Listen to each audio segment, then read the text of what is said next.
Today, we have the privilege of being joined by Clare. I started life as a user experience designer actually and trained in graphic design originally. And then I started Code Club, which teaches children to code. I'm intrigued to know a little bit about the origin story. What it turned into wasn't what you originally planned, right? There are now 13,000 after-school coding clubs around the world in 160 countries. There's about 180,000 children a week. It is amazing when you find the right people to equip them well and give them a mission and a purpose. And I ended up leaving my full-time, well-paid job to accidentally start a charity. How did that change how you build community in that different way? There's so many different ways that you can measure engagement, and actually I prefer to think of it as involvement. Two ultimately fairly simple solutions which require a lot of thinking behind the scenes. Starting a community as a community consultant is a little pressurized. That makes so much sense straight away. I was thinking about this quite deeply, and I think this really depends on the purpose of your community. Claire, why don't you say hello?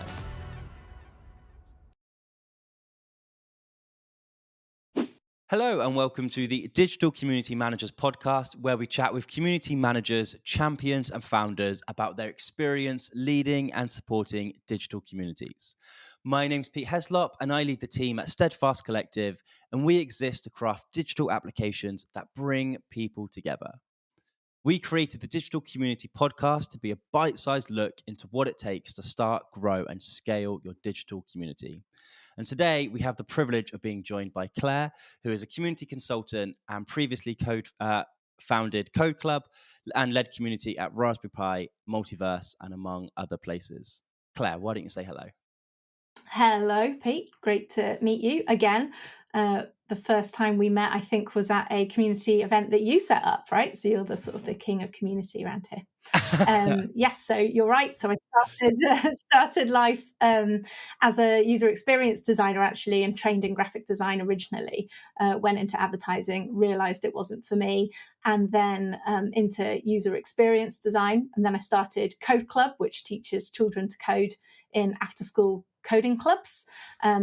That reached like quite a good point. So there are now 13,000 after-school coding clubs around the world in 160 countries, and there's about 180,000 children a week going to Code Club, either in like their school or their local library or public space, and that is run by volunteers.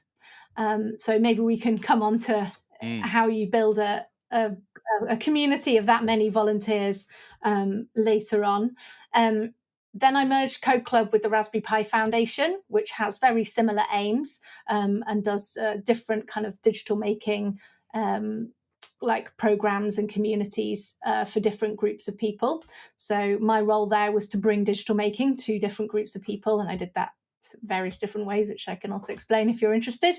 Then I took a year off to make ceramics, which was fun but different, and doesn't really involve the kind of scale that I like to work at, but it was really nice to make things for that period of time. Then I started She Wins with my co-founder Kate, which is about teaching women to negotiate for their value at work in a way that isn't going to create a huge amount of backlash. And then the pandemic came and I decided to move to Multiverse, which is an apprenticeship provider and Europe's first edtech unicorn. And we can go into more about Multiverse's community there as well. And now I'm a strategy consultant. I left Multiverse at the end of last year, and I help businesses build communities around their product, their service, or their brand. There is a lot going on there. So I first met you at a conference where you were sharing about Code Club at a conference called New Adventures in Nottingham many years ago, and then since then followed your journey from kind of place to place. And when I saw that you had left Multiverse and become an independent consultant, I was really excited to kind of see how that bit of your journey would happen as well. So Code Club is one of those things that if you have children at school, you probably know what Code Club is. And I'm intrigued to know a little bit about the origin story. So was that something that you felt was needed, so you just started, or were you asked set it up? Like, what was the original plan? Because I might be wrong, but I don't know if your ambition was originally to have 130,000 kids using it, or whatever the number was. It was a big number. Okay, so first of all, was it sort of, was I asked, or did I do it Mm, just because I wanted to? Yeah, I did it just because I wanted to. So the context is that I had been teaching myself sort of like front end code, just like HTML, CSS, ugh, JavaScript, cry, and like I had been having a lot of fun with it, except the JavaScript, and building my own websites and learning how to use like web typography and just having a lot of fun with it. And I thought, like, this is such a fun set of skills, and I think it's going to be really important for children to sort of, in general, have agency over computers and understand how they work. mm, Obviously, I was doing like HTML and CSS and stuff, which aren't like, you know, the core of how things work, but it led me into, opened up this world of programming to me. So I was going to kind of like web design conferences and meeting people, and that's where I met my co-founder Linda, and we decided between us that nothing like this existed for children to mm, learn the basics of programming, so that we would create projects, give them to volunteers who would take them into schools, and then they would use the projects with the children, which all sounded very simple, and we were incredibly naive, thinking that we would just like make some projects, put them on the internet, and then like go back to our day jobs. But what actually happened was that we um, didn't actually make anything initially.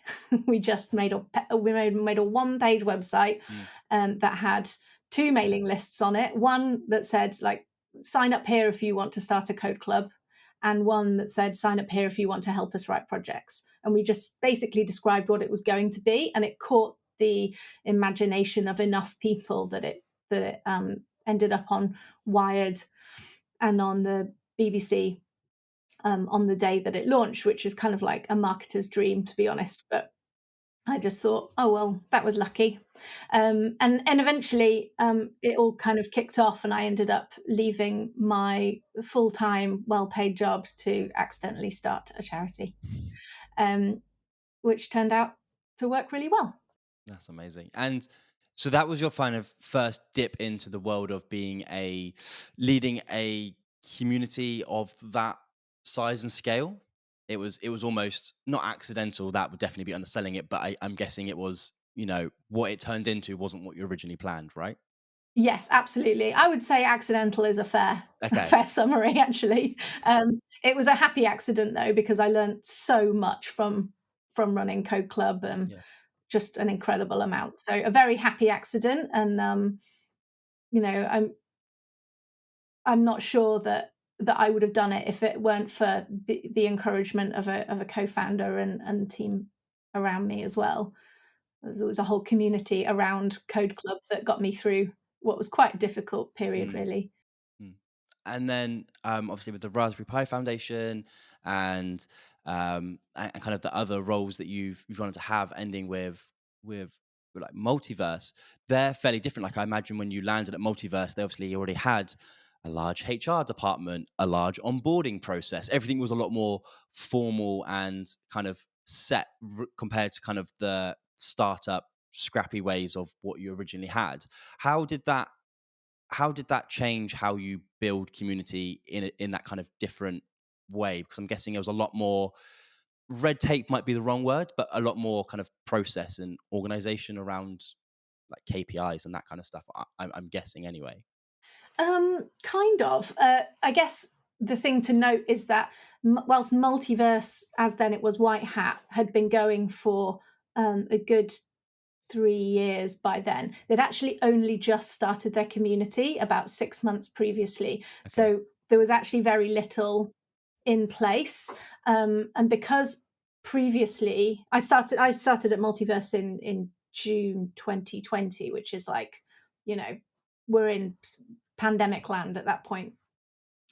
And so their community had been more kind of organically growing by the fact that they were meeting physically in person to learn, Mm, to do a lot of their learning and their community was much more in person, and it was also much younger than it is now in terms of demographic. So when I arrived, I had a sort of dual combination of having to like switch it around to be kind of all virtually delivered. Mm. They had only just started using a community platform. So really, we were starting almost from scratch. Okay. And then over that 2.5 years, it grew from around 1,000 members to around 10,000. So it just surpassed the 10,000 mark. And that's of apprentices and alumni apprentices as well. Yeah. Wow. That's a big jump. It's a real kind of variation between the roles that you've done. I'm intrigued by the Raspberry Pi Foundation, because it must have been such a nice moment when it kind of clicked on your head that actually this would be a really good fit for what you're doing at Co Club. I know we chatted about this over dinner a couple of months ago, but as soon as you mentioned that Raspberry Pi was kind of the organization that you merged with, in my head I was like, that makes so much sense straight away. Like, you could just see it from the outset. As an outsider who has not worked at either company and doesn't know the internal kind of workings of either, from an outsider, it just seems to make so much sense. That must have been such a great light bulb moment for yourself. Yeah, it was brilliant. I mean, both organizations were doing a lot of similar kind of behind the scenes, like back end work, right? And it just made more sense to bring the two of them together.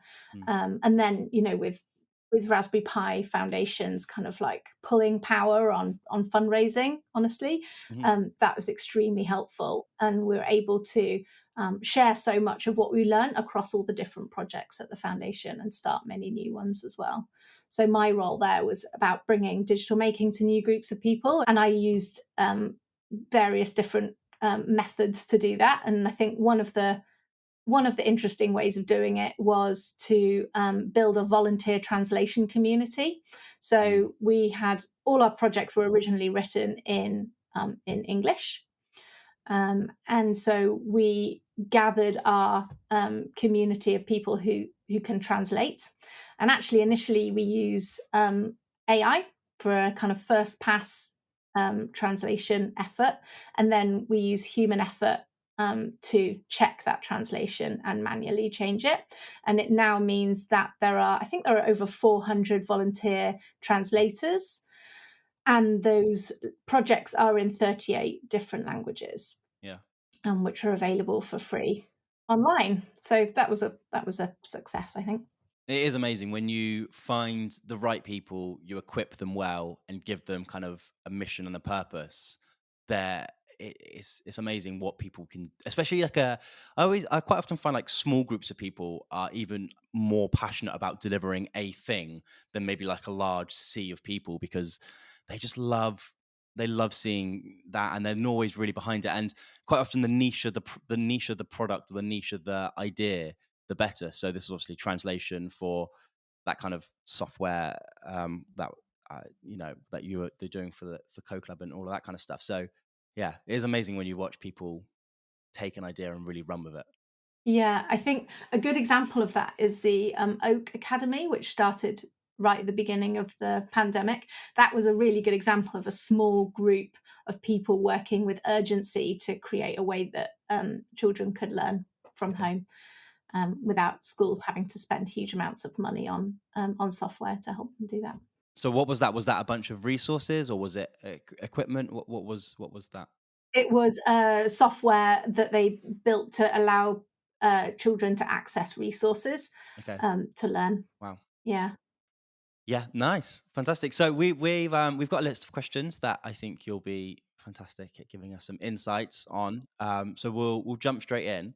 So, Claire, what would be your number one tip for growing or progressing a community in the kind of direction that you want to? Well, assuming growth means bigger, that's the direction I would go in.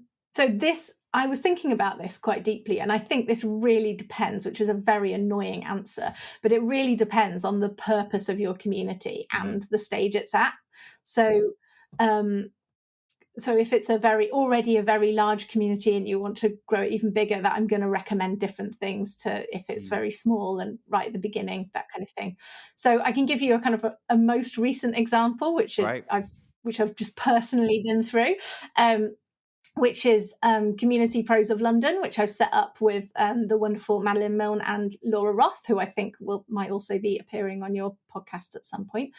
Um, so that is set up to help community pros meet up in person, in real life person, about every 6 weeks throughout the year.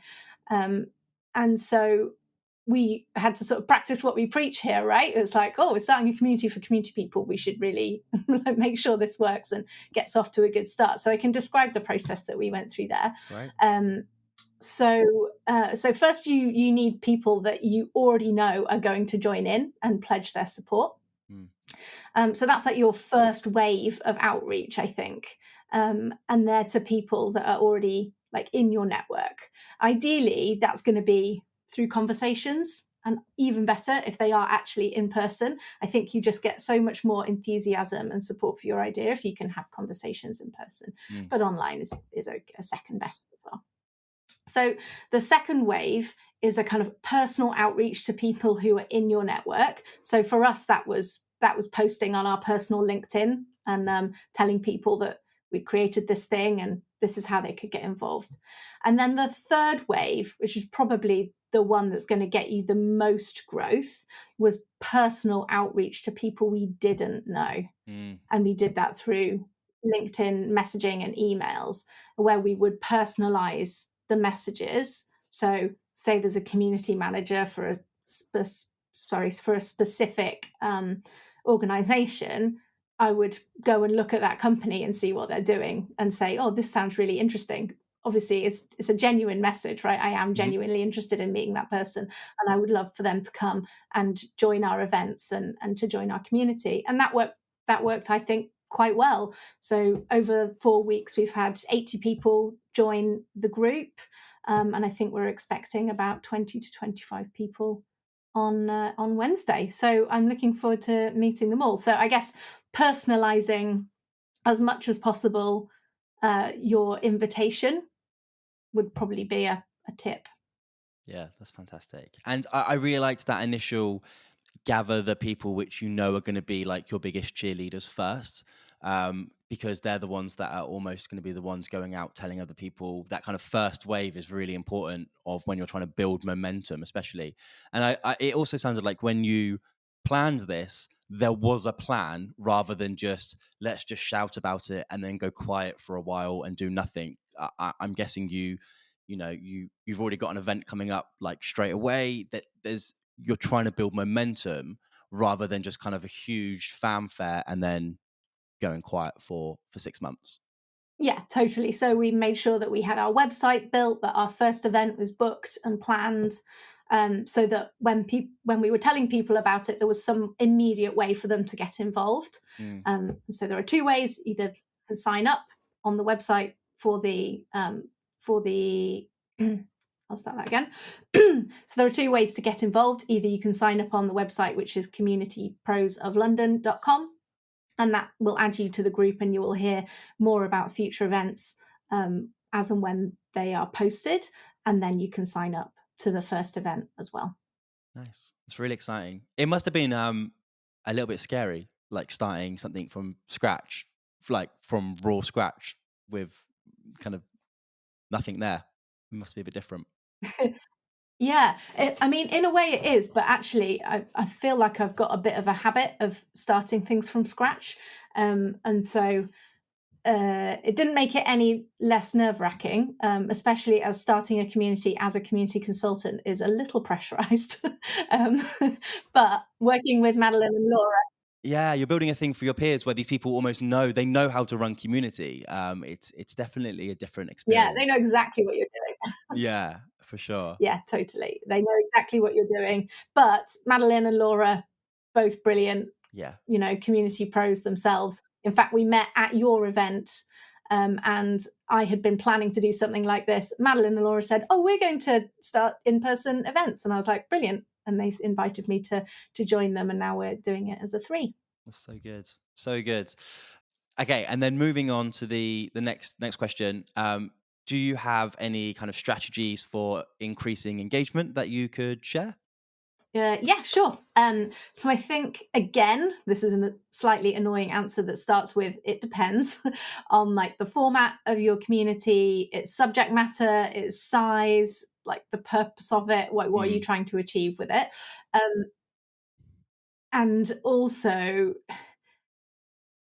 I am wondering, as you said earlier, that there's so many different ways that you can measure engagement. And mm, actually, I prefer to think of it as involvement because involvement is a lot deeper and more meaningful, mm, a way of describing how people, well, I was going to say engage with communities, but yeah. you know what I mean, hopefully. So I think a strategy for involvement is to align on a mission that your community really deeply cares about and provides a way for them to take action together to achieve that mission. I think you get so much from that. You get learning opportunities, you get incredible opportunities for connection between members, and you get to achieve something as well, which is likely fairly newsworthy. So there's some Mm. sort of second order kind of marketing effects as well. And I think what that does is it can really transform your community from a very sort of transactional place maybe of learning or sort of sharing knowledge to something that is much more deeply like an emotional connection with your community and much more long term as well. Yeah, that's really good, and I really liked the bit where you touched on it. Really does depend on how you measure engagement, because I always think the term like daily active users is a little bit strange, because how do you measure that? Like, that's not. I don't think it's a great metric for measuring. Like, I'm in a bunch of Slack channels where I'm not engaging with anything, but I'm active in them every day. I go into them, I read, but whether I'm an engaging, useful member of that community, I think is up for discussion. And I think the way you measure whether somebody is, if somebody deleted one of those Slack groups and they just vanished, I don't know if it would really impact my life that much. I wouldn't say that I'm a part of those communities. I observe those communities from afar and I glean bits of information that are useful. And I think the way we measure that is really important, because then when you do come to, if you're trying to report on stats to say your management regarding, number of support tickets you might have helped with, or you may have helped with sales, or whatever your brand reach is, your numbers are going to be much more exciting if you're actually measuring your active users in a more precise way, rather than just anybody who just logged onto your website that day. Because your, you know actual engagement is going to be much higher, because you're only measuring people who are actually members, if that makes sense. And I just think the Yeah, way that totally. lots of people measure daily active users is just a really odd way of measuring things, I think.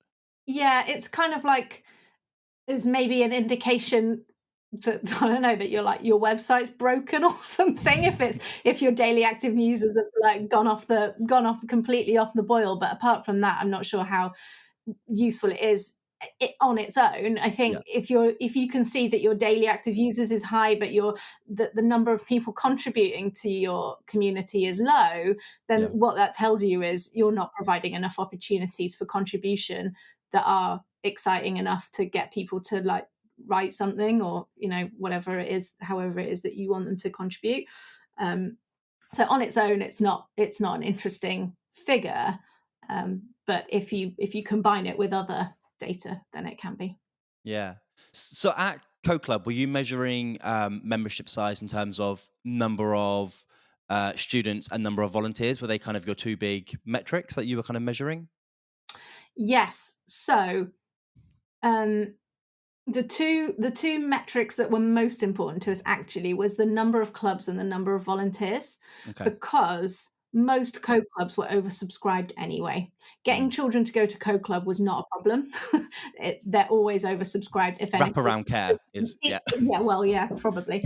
And that was one of the reasons. But that what we heard was that most schools actually had to give children different chances to go to Code Club, or sometimes they had them like Mm, write why they wanted to go to Code Club. So getting children to go wasn't the problem. It was getting people to volunteer to mm. run the Code Clubs. So the number of volunteers per club, and the number of clubs was really what we were measuring most.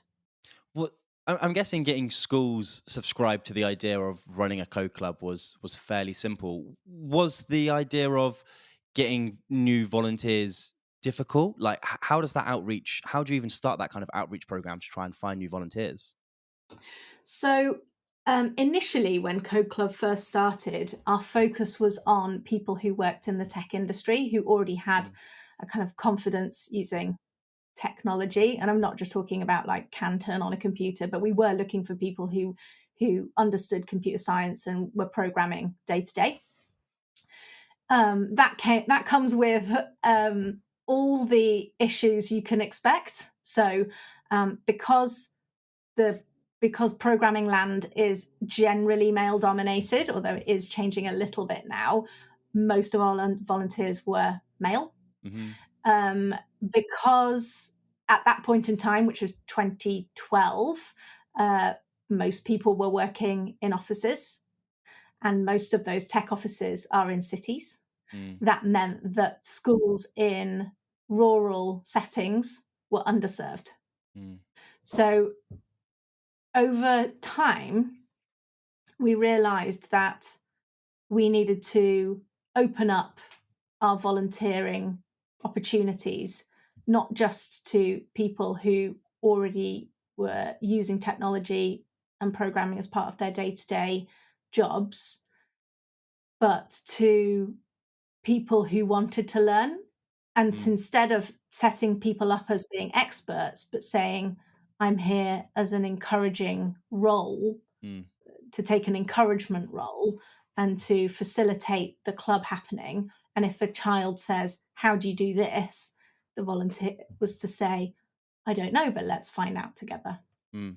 And ideally, we were creating projects that didn't need too much additional research, that we Yeah. were providing all the information that you needed. So actually, that broadened out our market for finding new Mm, volunteers.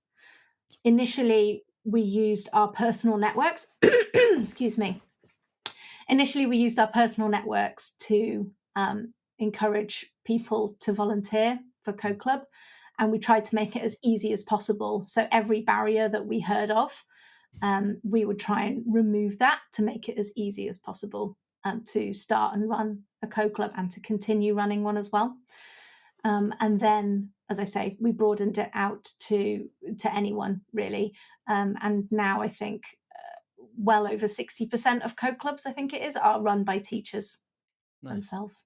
That barrier thing is really interesting because even just when people are listening now and maybe a CM, it would be really interesting for people to survey their list of people who nearly joined their community but decided not to, and just find out what the barriers were. Was there a cost? Did they get no reminder to actually finish their sign up process? What was the barrier? And what I really enjoy what you said is like just keep removing those things. And I think that a lot of that comes from is your background in UX, is that you are solving real world UX problems to ensure that people getting from point A to helping students learn how to code was as easy as possible. And some of those things were, I imagine, practical, like do they have a DBS check? And I imagine some of them were more like, do they have the information they need? Is there an FAQ section? How much time am I going to need to commit? Do I need to know computer science? All of those things. A lot of those are just real world UX problems. And I think that's why having designers in the mix always helps solve problems too, because they can just designers just think differently and they just think about those kind of problems. Yeah, I agree. Thank you. You are welcome. But yeah, no, that barrier thing is a great one. Helping people kind of work out where the barriers are to joining their community is, that's kind of, if you work in product or in software, that's like 101 of onboarding, right? But I think a lot of community folk just kind of think, oh well, there's a link to Slack, they'll work it out. And I think some people just need a slightly more. Some people have, they're in hundreds of communities, they know what to do, but some people, they don't, and they need the extra hand holding to walk them through that process. Yeah, absolutely. Being able to talk to people who almost joined but didn't is gold dust. Mm, Um, Now we were able to do that because I was speaking at so many tech conferences to get people to know about Code Club and that kind of thing. And so often afterwards, I would have people come up to me and say, "Oh, I almost started a Code Club, but I didn't because dot dot dot." And I mm. write that dot dot dot down and then go back to the office and Fix fix it. it. Especially if I heard it multiple times. Mm, So one that we heard a few times was, I almost started a code club, but I didn't know how to approach my local school because I don't have any children or any there or any mm, connection with it. So we wrote an email template that explained what Code Club was, that helped people send it. And then secondarily, we also made a thing where you could find your local school. Schools that had already signed up to say they wanted a code club were marked differently to schools that mm, didn't yet know about code club, but that you could message them either through the website or through your own email address with a template that we had created that explained who I am as a volunteer and that this is why I want to start a code club and it's a legit thing. Here's the website, blah, blah, blah. And that worked really well. that's really clever. Yeah, really clever. Two ultimately fairly simple solutions, which require a lot of thinking behind the scenes. But just pre-writing that email for them just takes away, all the language barriers of, I don't want to come across too pushy, or I don't want to not put enough information in. You just removed all of that straight away by just giving them the template. And it felt probably safer for a school receiving it Yeah, and safer for the totally. person sending it because you have bridged that gap for them. It's genius. Yeah. Oh, thanks. It's nice to be called a genius. Um, I guess I have another I do have another strategy for engagement that I'd like to include in this. Yeah. And I'd be interested to hear what people think about this. Um, and that is something that we talked about when we first not when we first met, but this is something that we talked about at the dinner that you hosted. Hmm. And that is about